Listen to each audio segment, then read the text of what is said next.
Two quick definitions about risk aversion and risk premium before we'll move forward and deal with portfolios. Risk aversion, we already said that this is the measure of how much we hate risk. Rational people, they all hate risk, but they hate risk to different degree. Some of us hate risk more than others. Some of us are willing to take more risk than others simply to try to get higher expected return. What is risk premium? Risk premium is defined as the difference between the return on a risky asset and the less risky asset. For most purposes, we take the gap between the expected return of something that is risky. Obviously, this is a course that deals in finance, so we'll speak about stocks, for example. Stocks are a good example of risky investment, simply because nothing is guaranteed over there. Stocks may go up, may go down. And then from that, we need to subtract the RF, the risk-free interest rate that we usually measure it from treasury bills, treasury bonds, US government bonds that are considered risk-free. This gap is created simply because we are risk-averse human beings. We hate risk, we do not want to take risk. If it's necessarily to take risk, we demand some extra return for that. This extra return is considered the risk premium. The gap between the return on a risky investment and something that is not risky, this is the extra return that we demand because we're going to take some risk. That's the risk premium. Now let's move on and start to deal with portfolio. First of all, what is a portfolio? A portfolio is defined as a basket of couple of risky investments. Now, in this example, we're going to talk about different stocks. A portfolio can be made out of two stocks, 3 stocks, 4, 200, 5,000. It really doesn't matter. 2 or more stocks, 2 or more risky investments are already considered as a portfolio. It's a basket of different things. The thing about portfolio is that things interact inside them. They are not standalone. The stocks inside a portfolio do not stand alone by themselves. They start to interact between them. So for example, if you will take a portfolio with only 2 different stocks, taken from the same industry, let's take 2 high-tech stocks, for example, then because they belong to the same industry, they will be positively correlated. Why? Very simple. If the industry is doing good in a specific year, then both stocks most likely will do good at that year. If the industry doesn't perform very good on that year because of all kinds of macroeconomic factors, then most likely the 2 stocks will perform bad together on both years. They are not going to lose the same amount of money, but they are positively correlated. In other cases, portfolios are taken from 2 different sectors or industries, like high-tech and energy, that are negatively correlated in our example. Let me first develop all the formulas and give you a numerical example of how to deal with a portfolio, how to accommodate the correlation between the different stocks inside the portfolio, and then we'll move back to our example and see what's going on in our story. Imagine yourself that we have a portfolio of 2 different stocks, X and Y. Call them whatever you want. Let's just call them X and Y for now. We need to know their expected returns, collected from historical data, the same way that I showed you, collecting historical data from the internet, calculating the average return. This will give us the expected return towards the future. So let's say that the expected return of stock X per year is 20%, expected return of stock Y per year is 30%. We also need to calculate their variance and then take the square root. You get the standard deviation. Standard deviation of stock Y per stock X per year is 40%. Standard deviation of stock Y per year is 50%. Please notice that I'm selecting intentionally different numbers, so once I will plug them into the formula, you will see exactly where the numbers are coming from. We also need to know the weights. Pay attention, weights are endogenously selected. This is our choice. We choose.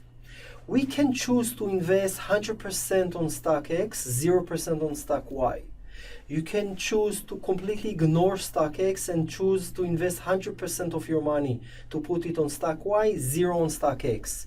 You can create a portfolio that is equally weighted, which means 50% of your money invested on stock X, 50% on stock Y. Any kind of combination, you can put 10% on X, 90% on Y, 20% on X, 80% on Y, 30%, 70%, 40%, 60%, and so on and so forth. There are infinite number of combinations that you can create by investing in these two stocks. Just remember that the ways you choose them, it's our selection. I will open here a footnote that I will get back later on and say that weights can be positive, can be zero, can be negative also. I will get back to that later on. Positive weights, it means that you invest, that you buy each and every stock. So for example, here we invest 25% of our money are allocated to stock X, 75% of our money is allocated to invest in stock Y. The weights will sum up to 1, that's 100% of what we have to invest. Weights can be zero, so for example, 100% on X, 0% on Y. What it means is that you choose to ignore stock Y and put all of your money on stock X. So weights can be zero. Pay attention that weights can also be negative. This is something that is called short sale. I will get back to that later on and I will explain this concept, but just for now, a short sale is when you sell something that you don't have. In finance, it's perfectly legal. Try to do that in real estate. Try to sell a house that you don't own. You will go to prison for that. But in finance, it's perfectly okay. You can sell things that you don't have under the commitment that later on you will buy it back. So in finance, the order really doesn't matter. You can first buy and then sell, or first sell something, although you don't own it, you can sell it and then buy it later on. Then again, the sequence or the order of the things really doesn't matter. Buy first, sell later, or sell first, buy later, it really doesn't matter. The only way to make money is buy low, sell high, and the sequence really doesn't matter.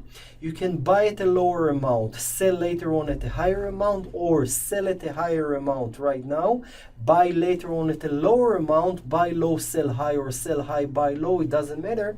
This is how you make money. So weights can also be negative. I will give you a numerical example for that later on. Right now, let's focus only on positive weights, where the weights are positive for both stocks and they will sum up to 1. What we also need to know about portfolio of stocks, that's a portfolio of stocks X and Y, is the correlation coefficient rho between X and Y. In this example, it is positive 0.6. Remember that rho is always bounded between plus and minus 1. So this represents for us some sort of a positive correlation. Perhaps the stocks are from the same industry and therefore they are positively correlated. Let's start with how to calculate expected return of a simple portfolio of two stocks. Here it is. Expected return of a portfolio, P stands for a portfolio, is the sum of the products between the weights and the expected returns. We said that the expected return of a portfolio, it's a weighted average of expected return. So you do WX times expected return of stock X plus WY times expected return of stock Y. We multiply the weights times the expected return and then we sum up everything. Let's plug in the numbers. So WX 0.25 times expected return of X 0.2 or 20% plus WY 0.75 times expected return of stock Y 30% per year. And then whatever you get, it really doesn't matter for our purpose. You can calculate that if you wish. This is expected return. It's a weighted average of expected return. Just make sure that the weights will sum up to 1. They have to. You invest whatever you have to invest. And those are the expected returns for each and every stock, X and Y respectively. Okay. What about variance of a portfolio? Variance of a portfolio is more complicated. The thing about variance of a portfolio, it's a measure of the dispersion of the distribution of this portfolio. But this portfolio is not made out of one stock. It's a portfolio. It's made out of at least two stocks, and they interact with each other. They have a correlation coefficient that affect each other. When one goes up, it means that the other one will also tend to go up simply because of a positive correlation. When one stock comes down, it means that the other stock tend to come down also simply because of the positive correlation. So variance of portfolio will not only consider the standard deviations or the variance of each and every stock, but will also accommodate for the correlation between the two stocks. So first of all, the formula.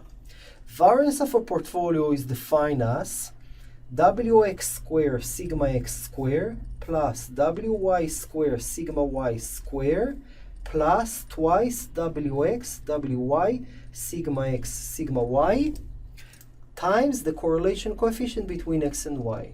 This whole thing is a product. Please copy what I do here and take as many notes as you can, simply because you will have to learn this method and you will have to master this method.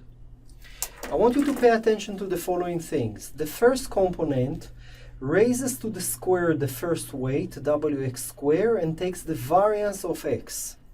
The second component here takes the square of the second weight, Wy squared, and then the variance of y.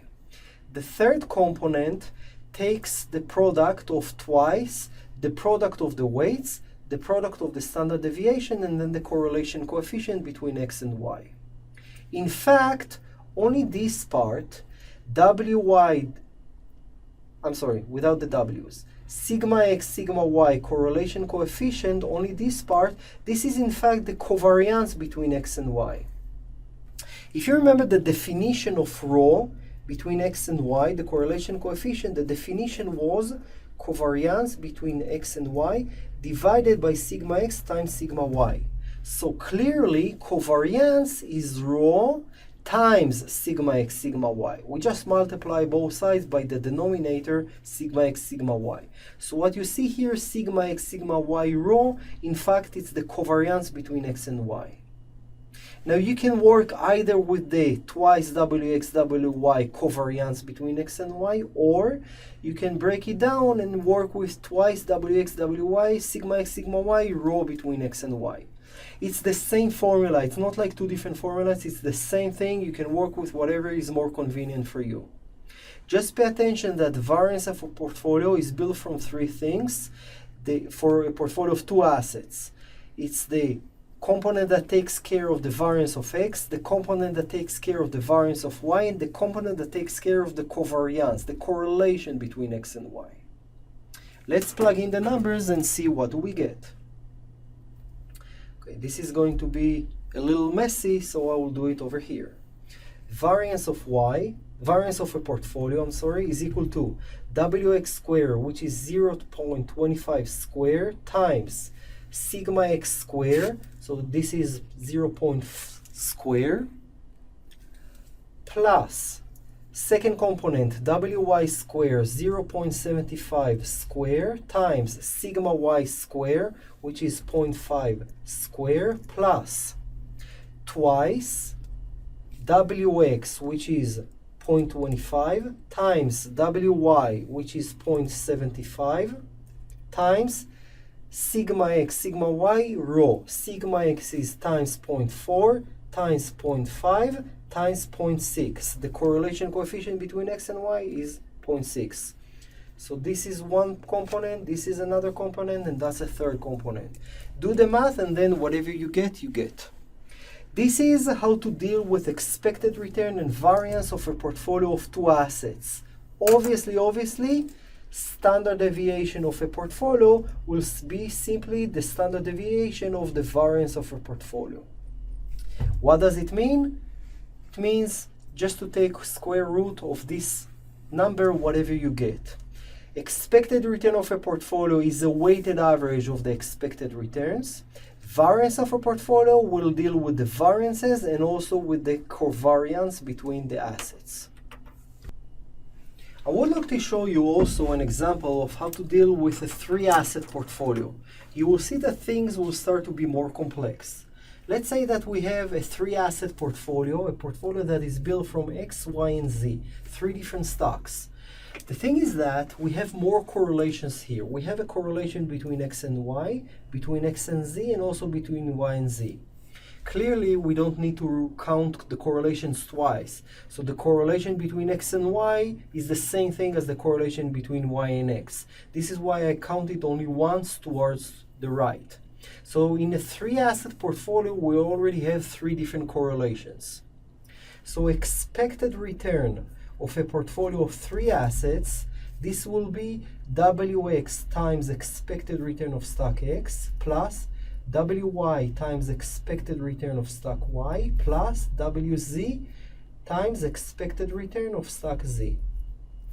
So far, nothing has changed. This is a weighted average of the expected returns. We multiply the weights times the expected return.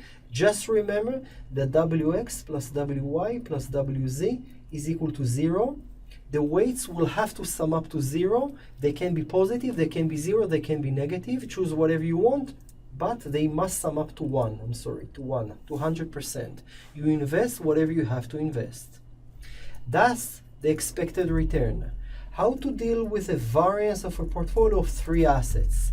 Because now you have 3 different correlations, row between x and y, row between x and z, and row between y and z, now this is becoming very nasty.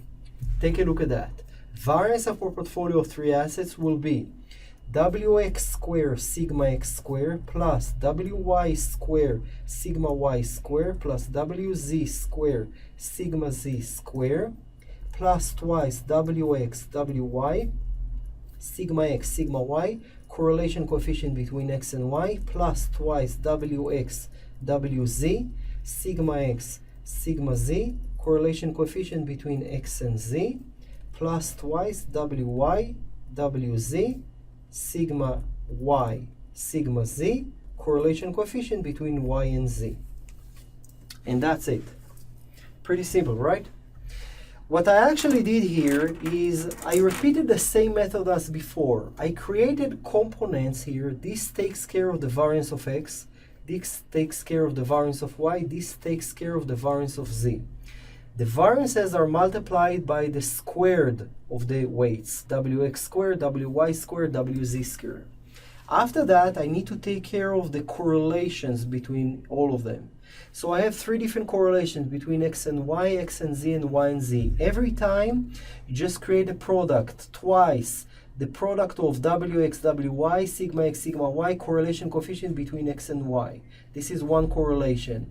Plus the same thing with the correlation between row x and z, plus twice the product wy, wz, sigma y, sigma z, correlation coefficient between y and z. Just need to count each and every correlation between each and every stock.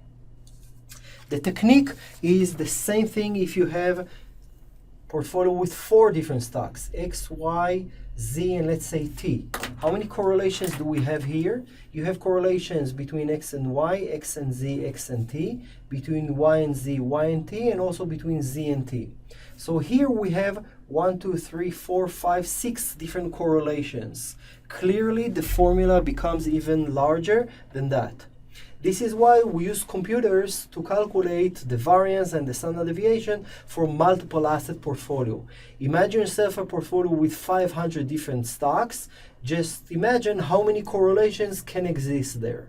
Thousands and thousands of different correlations. So with multiple asset portfolio, we definitely use computers to calculate things for us. But what is required from you is to know how to deal with at least 2 asset portfolio, which is fairly simple. Those are the formulas that you should know, and you will learn that more and more and practice that more and more with the practice questions that we have.